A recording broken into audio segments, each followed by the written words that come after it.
There is a mason jar sitting on my kitchen counter right now. The liquid inside is the color of weak iced tea, and down at the bottom you can see a curled banana peel, a small pile of crushed eggshells, and this morning's used coffee grounds.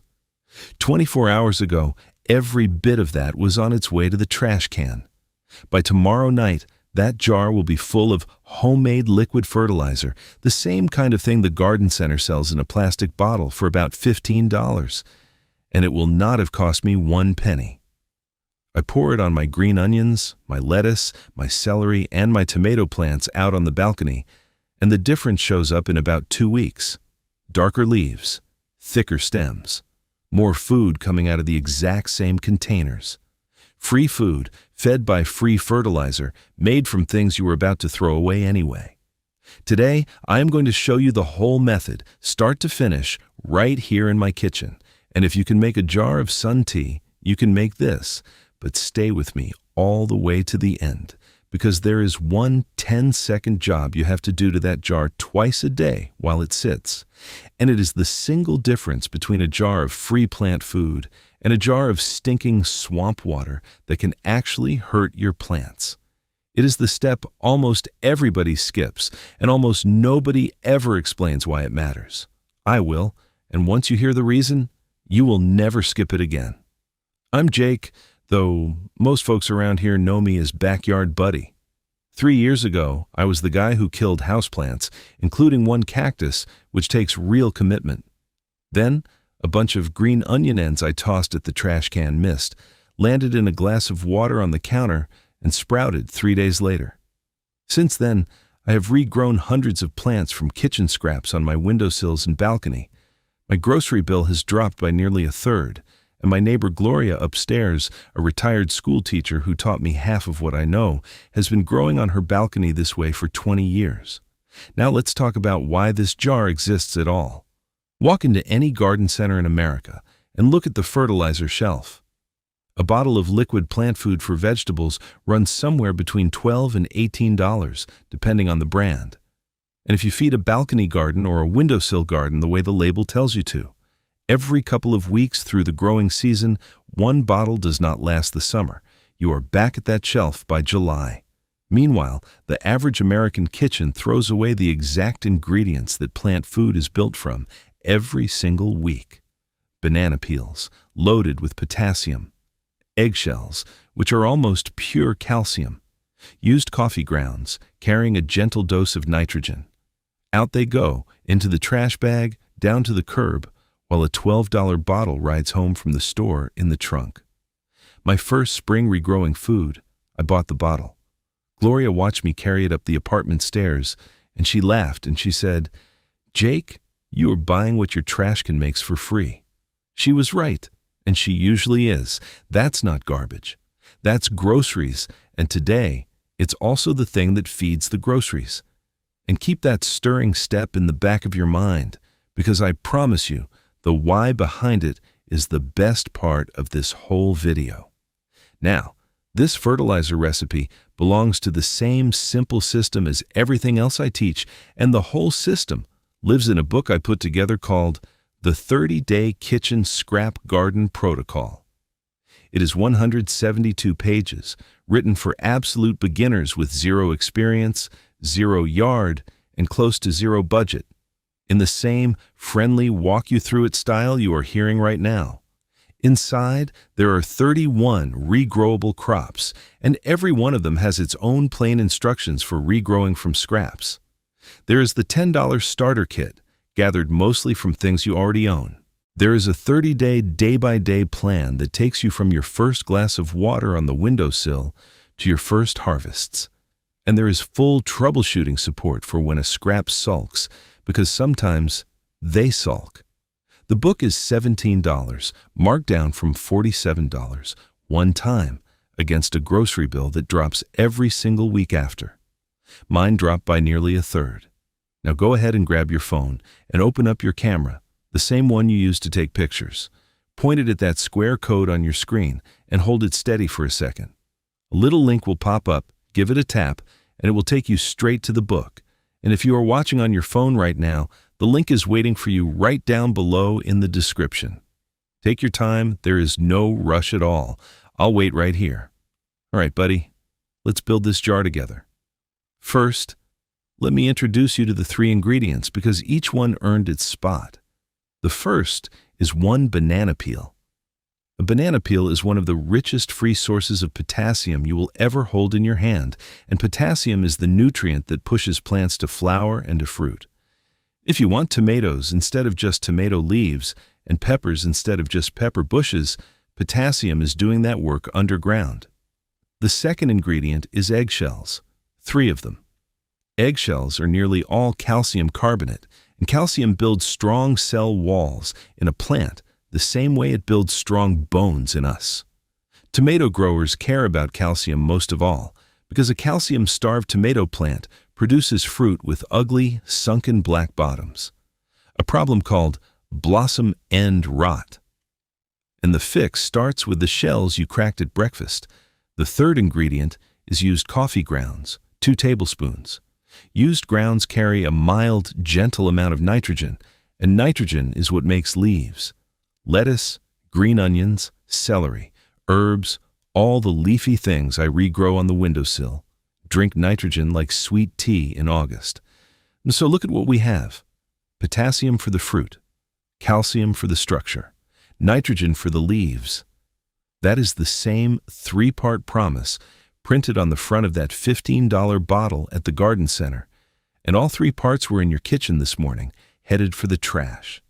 If you happen to have a few vegetable trimmings on the cutting board, carrot peels or a limp lettuce leaf, you can toss those in too, but the banana peel, the eggshells, and the coffee grounds are the heart of the recipe. If I can do this, I promise you can. Now let's put the jar together, 1 step at a time, and there is no rush on any of this.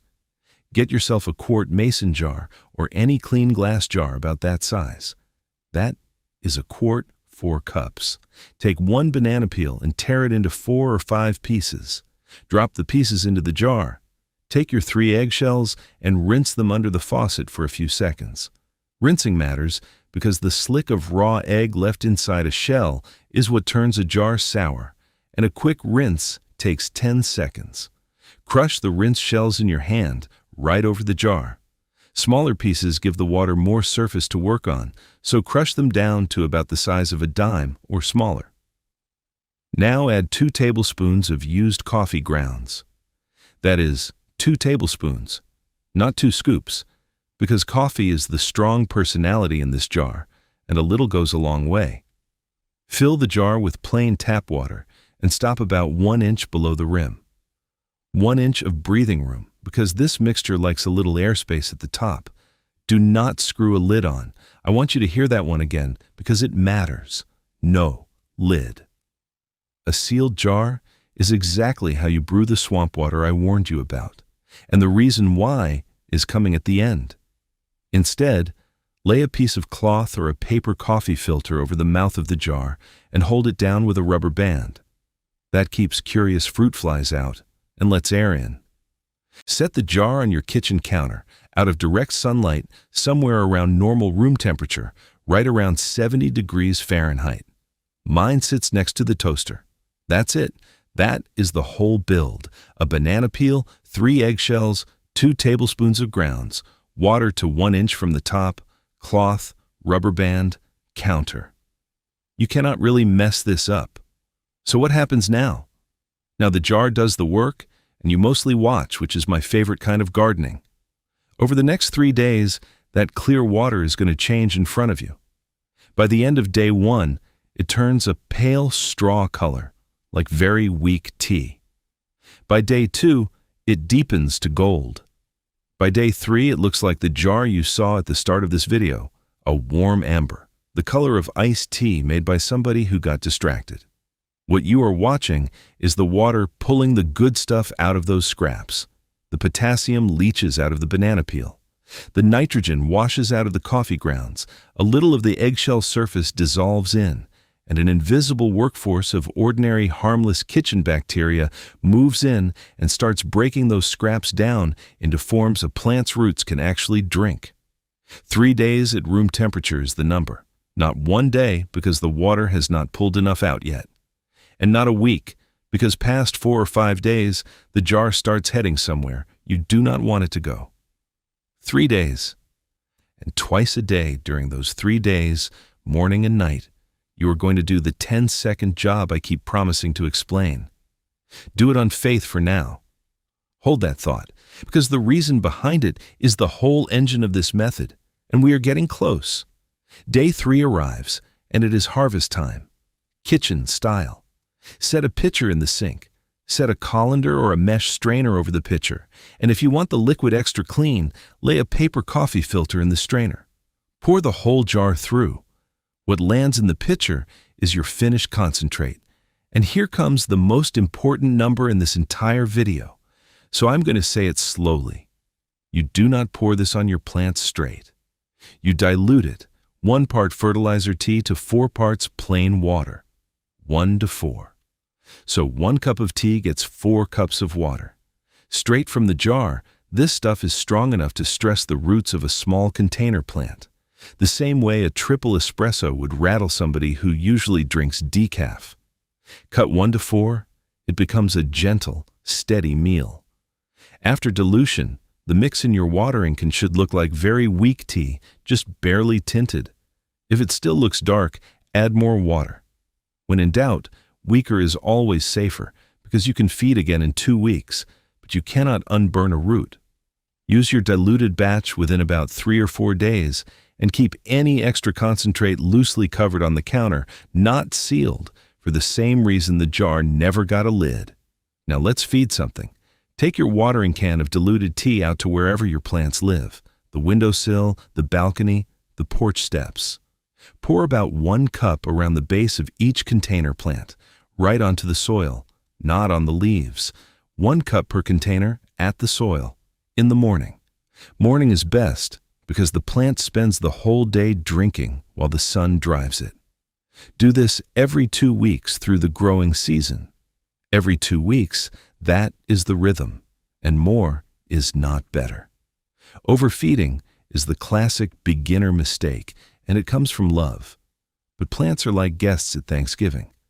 A good meal every so often keeps them happy, and a forced second plate makes them miserable.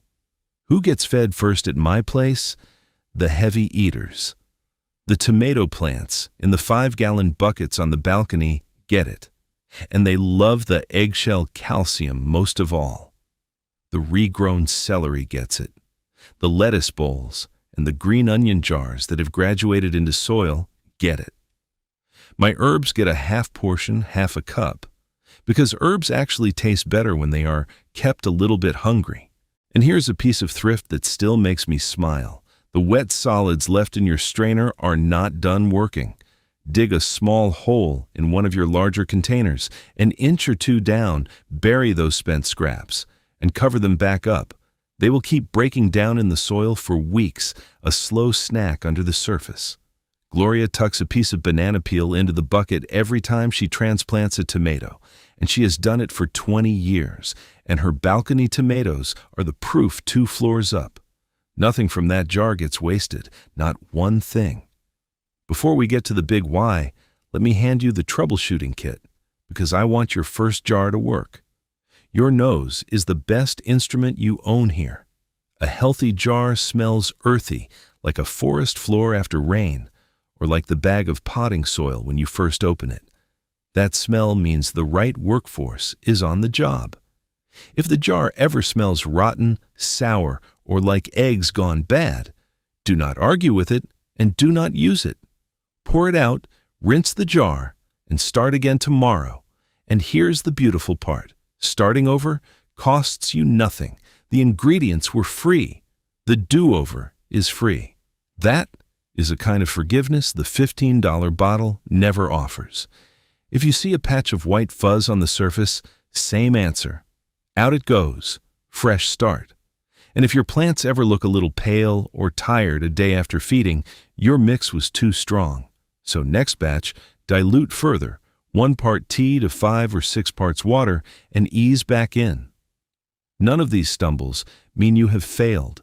Every single one of them happened on my counter in year 1, Back when I was still the reformed cactus killer, and the plants forgave me every time.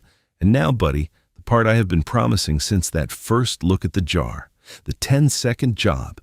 Twice a day, morning and night, you take a spoon, you slide it into the jar, and you stir for about 10 seconds.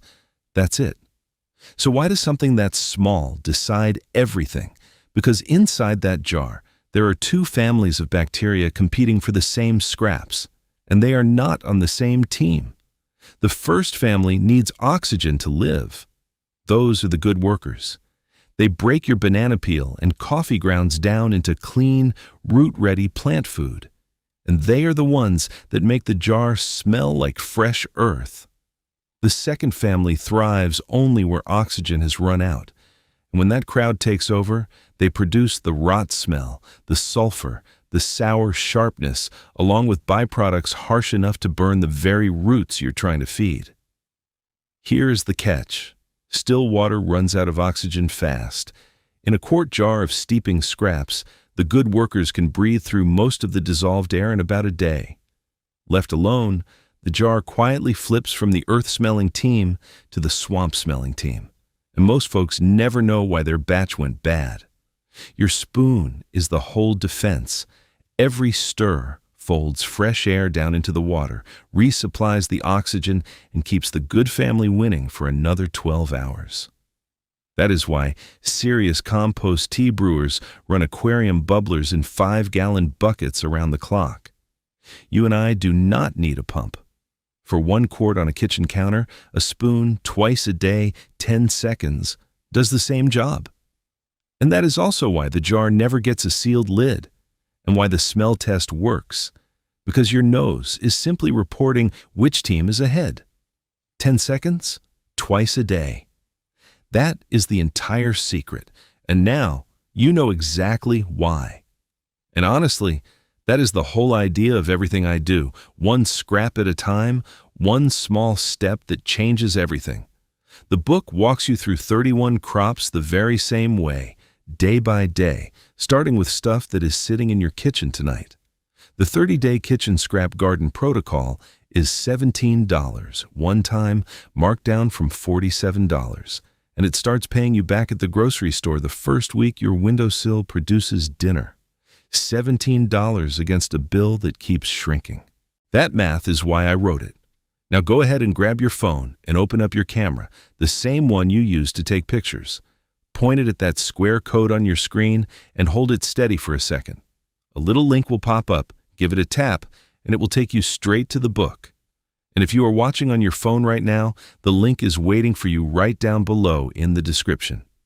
Take your time, there is no rush at all. I'll wait right here. So there it is.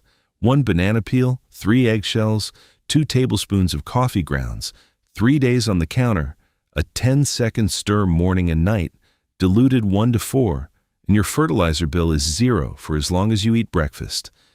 What's the one food your kitchen throws away the most? Put it below, and I might make it the next video.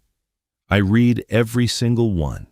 And next time, I'm going to show you what happened when I planted 1 single sprouted grocery store potato in a 5-gallon bucket on my balcony, and the number of potatoes I pulled out of that 1 bucket 90 days later, because that number surprised even Gloria. Don't throw it away, grow it. I'll see you next time, buddy.